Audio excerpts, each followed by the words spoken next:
NTR young tiger నుంచి man of the మాసెస్గా మారాక తన అప్రోచే మారిపోయింది. మార్కెట్లో తన సినిమాను ప్రమోట్ చేయడంలోనే కాదు, హీరోయిన్స్, సపోర్టింగ్ రోల్స్ చేసే వాళ్ళ విషయంలో కూడా తన అప్రోచ్, కాస్త పెద్దరికం అన్నీ వచ్చేశాయి.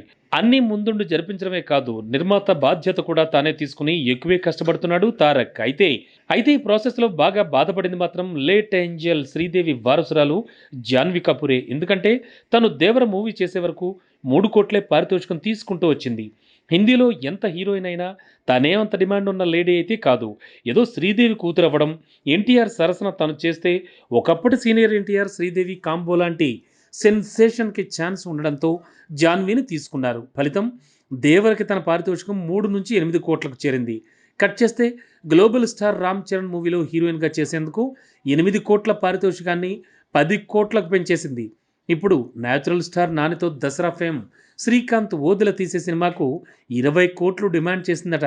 కానీ అంత అమౌంట్‌కి నాని టీమ్ షాక్ అయి మరో హీరోయిన్ వేటలో పడితే ఇప్పుడు ఇదే పారితోషికం ఇచ్చి జాన్వీని హీరోయిన్‌గా తీసుకుంటున్నారు తమిళ తంబీలు. నిజంగా ఎక్కడి 3 కోట్లు, ఎక్కడి 20 కోట్లు? ఇలా జాన్వీ పారితోషికం 6 రెట్లకు పైనే పెరగడానికి ఒకే ఒక్క కారణం దేవర. ఎన్టీఆర్‌తో జోడీ కట్టాకే అమాంతం 20 కోట్ల రెమ్యునరేషన్‌కి చేరుకుంది జాన్వీ. అది కూడా దేవర విడుదలై సెన్సేషన్ క్రియేట్ చేయడానికి ముందే. ఇక దేవర విడుదలైతే తన రేటు ఇంకెంత ఘాటెక్కుతుందో.